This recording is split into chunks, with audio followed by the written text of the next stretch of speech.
Welcome to the Creating Salon Success podcast, where you will find educational and inspiring interviews to help you create your dream salon. And here's your beauty salon systemization expert, spa owner, and entrepreneur, Louisa Ashforth. Hi, I'm Louisa from LA Training Academy Creating Salon Success. I'm here today with Tracy, and we're going to have a chat about how she has got to be doing what she's doing. So I'm going to let Tracy introduce herself. So hi Tracy, thank you so much for coming on today. That's all right. Thank you for inviting me. Oh, it's all right. So tell us a little bit about you and what it is that you do. Okay, so I am training to become a complementary therapist at the moment. So I am doing my holistic massage qualification first. And I've just started my aromatherapy and reflexology. Ooh.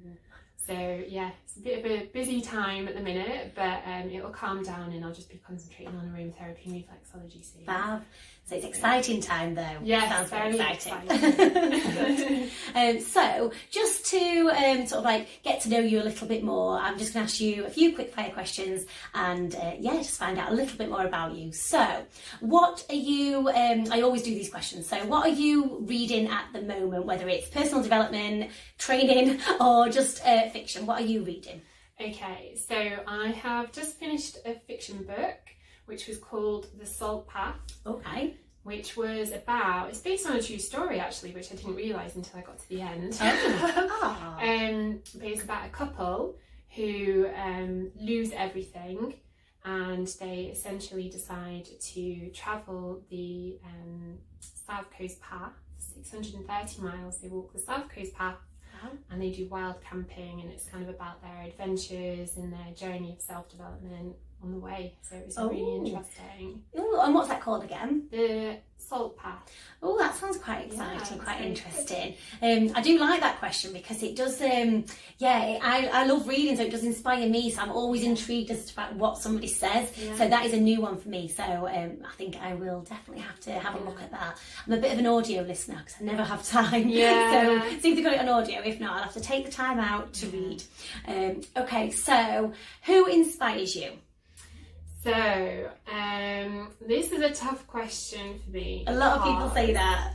I don't think I have one particular person that inspires me. Kind of anybody who really has got the courage to make changes in the world, to kind of instigate change for the better for people, if that makes any sense. Absolutely, yeah. People that have got an idea, a belief, a passion that if I do this, this is going to make it better for people, and they have the courage to follow that, go on the roller coaster and come out the other end and do what they want to do. Yeah. I understand that, and you do hear, don't you, a lot of talks from people or people who have gone on a journey and all things that have not gone right for people, and then they've come out the other side. And I do believe that everything happens for a reason. So sometimes when you're at your sort of like your worst, or something really bad's happened, or you're really upset by something, at the time you can't see a way out, but then where you end up is often so much better, and it wouldn't have happened if that hadn't have happened. So it is quite inspiring to see people overcome things, but then just come from an idea, like you say, and have the guts to actually pursue it. When I set up my own business, a lot of people are like, what are you doing that for? Definitely. I mean, a lot of people have said to me, what on earth are you doing studying complementary therapy whilst COVID's going on? Perfect time for me. And why have you got a therapy room, and why are you investing, and what on earth are you doing? But I genuinely believe, and it's a little bit of a frustration, when you think about everybody who is going through a particularly anxious time at the moment, everybody's working from home, there's aches and pains that are going to develop from that, just the power of massage therapy in itself and the benefits that that's going to bring to someone at a time like this, I can't not do it, really. It sounds like you're really kind of drawn to doing it. You know, you've got this vocation and this passion in you that's making you carry on no matter what people are saying. And I think, like, we had a brief conversation just before, didn't we? Because obviously I'm in your therapy room now. This is very exciting, and we are distanced because we're kind of like, I've got a big head and you're further back. I think, why not? Like, people, you've already got bookings and you've only just, how long have you had this treatment room now? 3 weeks. And I think sometimes it's people's mindset, and I'm a big believer in that you're following your passion and you're, you know, you're drawn to do what you're doing, and people are, I think, then are drawn to you. So I think it's absolutely brilliant. I actually watched The Secret. Oh, I've got the yes. book, but I watched the film as well the other day, kind of like the documentary one with it. I watched that on Netflix. So I watched that, and a lot of it makes sense about the law of attraction and the thoughts and the feelings that you put out there attracts those thoughts and feelings. Definitely. And doing your vision board as well. Big believer of that now. Because it really does have a massive impact, that if you are not focused and you've got to do things to keep that focus. It doesn't just happen naturally, does it? You've got to keep that focus, and you've got to have that morning routine, whether it's 5 minutes or an hour. No one's got an hour spare in the morning. I know. I was speaking to somebody earlier, and she just does a 5-minute morning. She's got this book, and it's called 5-Minute Morning, and it just gives her 5 minutes of little exercises to do in the morning. And she just takes time, just has a coffee, and just sits and does that. And I thought it just kind of focuses her mind, obviously. And I thought there's so many different things that you can do with your time. So we're so good at going, I haven't got time for that, I haven't got time for that.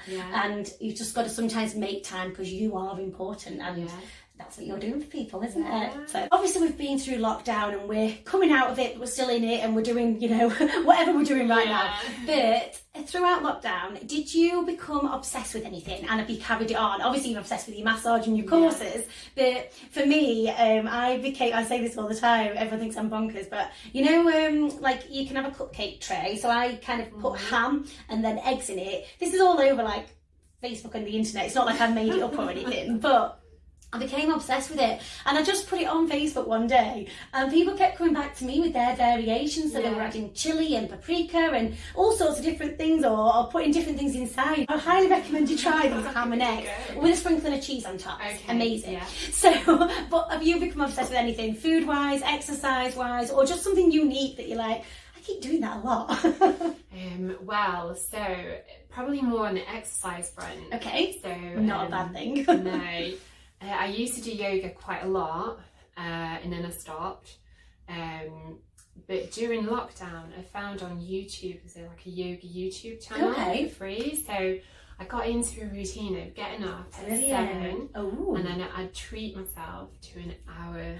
Wow, that's like an heaven. hour's worth of yoga in the morning. It was absolute bliss until Fergie, my dog, would come in and he decided to help.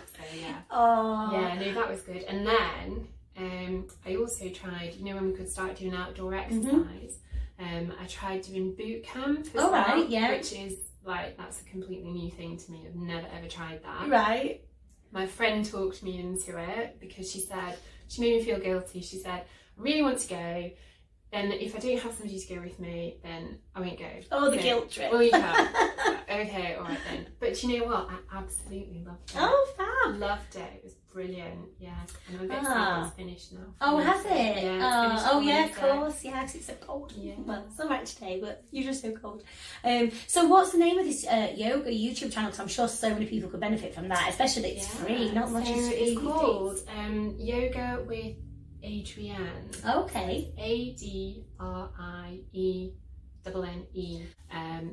But she's really nice. She's got a really nice flow in her yoga. She chats away like she's in the room with you. Yeah, that's nice. I did chat back to her. You've got to. It's a lonely time in lockdown.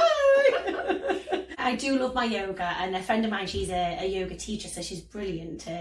Obviously we were friends before this, but she's brilliant to be friends with. But I totally agree, the stretching of your back, gosh, it's just heaven, isn't it? And you just feel like every vertebra is just stretched out. It's so nice. Last one then, what skincare product could you not live without? I don't know if you would count it as skincare. but lip balm. Oh yeah, I would. Yeah, Lip balm. I cannot live without lip balm. I love it. Love it. Have you got a particular flavour that you like, or just any? Well, at the minute I'm using Lanolips. Oh right, okay. Lanolips, yeah, it's a strawberry flavour. Ooh, very but nice. I have got a tinted rhubarb flavour one. Oh. As well.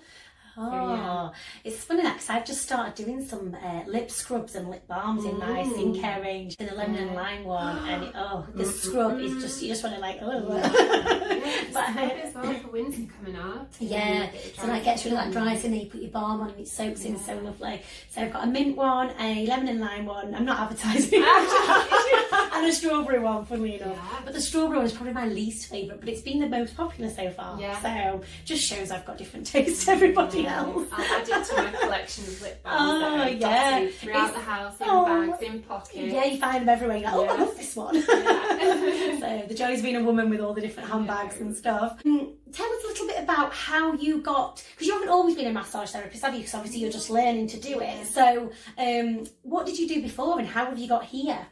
Okay, so I used to work in HR. Right. I used to be an HR manager, and I worked in manufacturing. So I've worked in Cadbury's in Sheffield. I've worked in paint manufacturing, pot pie manufacturing. Oh, I love pot pie. Yeah, I'm not so keen on a pot pie. Oh, you're not? I won't suppose tell it's you. what goes in it, isn't it? Yeah, I just don't care. Don't tell me. I won't tell you. So yeah, but obviously manufacturing is very fast-paced, very cutthroat. But it was amazing in my HR career because I learned so much so quickly. Yeah. But yeah, just kind of one day after about 15 years, woke up and thought, I'm not enjoying it anymore. It's kind of same day kind of. You just lose your drive sometimes, don't you? And then you have to wake up and think, what do I want? Lost a bit of a spark for it really. And I love learning and I love kind of personal development, and I think I kind of plateaued. Yeah. Because the next step for me would have been to become an HR director, and that wasn't the route that I wanted to go down. So yeah, I just kind of took some time out to think about, okay, well, aside from career Tracy, who is the real Tracy, what do I like, what do I not like, what am I good at, what am I not so good at? But I've always had an interest in wellness and well-being and health and fitness and how the body works and how to kind of make the most of your life through yourself. So I started looking at different career options in that kind of arena, and then just was really interested by the complementary therapy world. Oh wow. So not kind of going down a clinical medicinal route, but more the complementary therapy. Yeah. Also because there's just loads that you can learn, and the whole kind of philosophy now is GPs are a lot more receptive to the benefits of complementary therapy, and I'm really interested in how complementary therapy can become integrated with the kind of traditional doctors, GPs, surgery, medicinal, clinical route. So yeah, it's definitely exciting times to be involved in complementary therapy, I think. Definitely, I do think people are becoming a lot more engaged with it, and I did some research. I actually came across, this is my own stuff, I actually came across it from when I did a teaching course, 10 years ago, and I came across some of my stuff that I'd done for it, and I was looking at some of the stuff that I'd written. And obviously I'd got this off the internet, but it was saying that massage used to be used within the NHS, but it became so expensive because obviously it is a one-to-one treatment. I know a lot of things are, but so it would be good if they could find some way to connect, us and them and bring it back in. And I think doors are opening, so that it is a possibility. But I sort of forgot about that, and I thought, I must look into that more, because I just found it quite interesting that it was part of it and then stopped. And obviously it's the expense, isn't it? Because this school that I'm learning at is called the Natural Health School. Oh, right. And that's based up in Harrogate, and that's actually, it's the first health school to be affiliated with the NHS. So they are obviously linking it back again, aren't they? People do need educated on how to look after their body, because we've all got aches and pains and stuff like that, haven't we? And yes, it'd be good to do a bit of yoga that can help, or go to see a massage therapist. So obviously that's your journey into what you're doing now. So where do you sort of see yourself because obviously I can tell you've got so many ideas and lots of things happening, and you're very, very focused on, you know, where you want to be. So where do you see Tracy? Okay, so kind of my vision at the moment is obviously to make a success of this, the retreat with Tracy. But as I'm learning reflexology and aromatherapy to get my stripes as a complementary therapist, in time I would like to then branch out and do voluntary work with hospices, charities, and kind of build up my skills and experience to hopefully be able to also work alongside the NHS as a complementary therapist.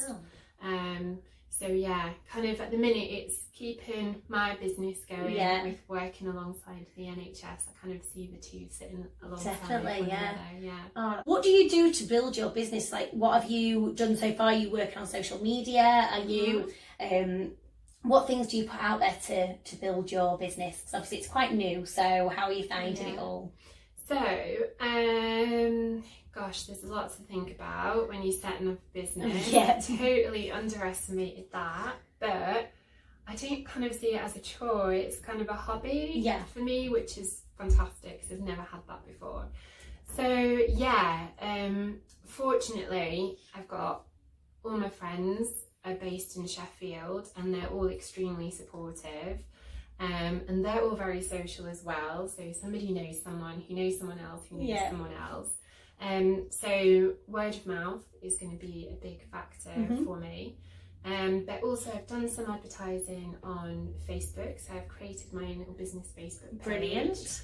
And I'm starting to put some posts on there and invite people to like it. At the minute, obviously I can only ask for a donation towards my study fees. But yeah, I've kind of got a real passion to let people know that I'm here and I'm available to help them get through COVID or working from home or whatever it is, stress with the kids. Oh gosh, all that kind of stuff.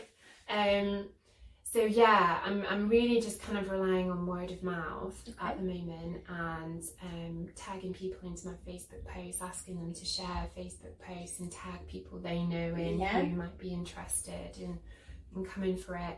At some point relatively soon, I'm going to have to think about the next step of kind of more formal marketing and advertising and flyers and promotional offers and that kind of thing. But yeah, one step at a time. Absolutely. I think you can become a bit overwhelmed, can't you? With I've got to do this, I've got to do this, I've got to do this. So I think it is important to do one step at a time and think, right, that's taken me so far. So, but you've got the plan. You already know that you've got to put these other things in place. But it's sort of like, well, I can do this bit now and this is working so far. It's got me to this level. So now I'm going to move on a step. And I think you're doing it the right way around, because you're still doing your training, so you're building up all your word of mouth with your training, and by the sounds of it, you'll have a full client base by the time you've finished anyway. So I think consistency is key, and I find that if you put a post out some people say you don't need to put a post out every day, and you possibly don't, but I find when I put a post out every single day, even if it's scheduled, I find that my likes increase, the interaction increases. And just you're in front of people's face a lot more, so people see it, and you don't know how many people are what they call lurkers. You don't know how many people are just looking. And someone said to me the other day, you're always popping up on my Instagram, and I thought, oh good, like I don't know if they said it negatively or not, but I was like, oh good. So I thought, well, at least they've seen it. And I said, well, you never like my blinking posts. I know, that's a frustrating thing. But it shows that they're there, and it's in the brain, and it's actually that was actually a client's husband, who I just sort of like saw, and I thought, oh, so they're paying attention, so they know exactly what you're doing. And when you just put that one post out there that triggers with them, or something that their wife wants or partner, whatever, then you never know when it's just going to come back. So it's still, I think it's worth bearing in mind not to be disheartened when you might have only got one like, or it's not about the likes, it's just, people are seeing it. And, even if you don't like the post, someone will be saying, oh, Tracy put a post on about that the other day, and oh, you should go and see Tracy. So it's there. It's just, you've just got to kind of going. Stay focused and keep going, definitely. What top tip would you leave our listeners with, as in, coming out of COVID, or, dealing with stress, or keeping focus on their business? What tip would you give, or just in life in general? It can just be very out there. What tip would you leave us with? The tip that I seem to be giving most people at the moment when they come for treatment is about just taking a minute to have some time out. So whether that be stepping outside and having a cup of tea and just smelling the fresh air, or looking at the leaves falling, or seeing what the weather's doing, or going and watching the rain fall on the window. Just take some time out for you, and then come back to it, regroup, refocus. I like that. It's almost like taking a minute of nature. You don't actually realise how impactful that is on your brain. Just when you absolutely just, like I said, focus on those raindrops, when you just focus on those leaves falling, you sort of like get lost in a moment. Yeah. It's so relaxing, because it's like a form of meditation, that, isn't it? Yeah. And I find meditation so difficult, even though I do it all the time, but I find it so hard, because my mind's 100 miles an hour, and the minute it's empty, I go, something pops in. Yeah. But when you are focused on that leaf falling or the raindrops, you have just gone into some meditation, haven't you? Yeah. So, that is such a lovely piece of advice. And do you know what? I'm going to take that piece of advice on my way home, and I'm going to take a minute just in nature. I feel like I've already raced around 1,000,001 things this morning. So take a minute with nature. I think that's the tip. I like that. Yeah. Oh, thank you so much. Thank you. And your treatment room is beautiful. Wish you all the best on your exciting journey. Thanks so much for listening. I'm Louisa Ashford. I hope you have got so much value from this podcast. As always, thank you so much to our guests for coming on. Now, if you haven't already, please subscribe to my Podbean channel, and also don't forget to take a look at my YouTube channel so you can see all of these exciting videos. There is also the membership site, louisaashford.co.uk, and of course the free Facebook group where there is loads of educational material creating salon success. Thanks so much.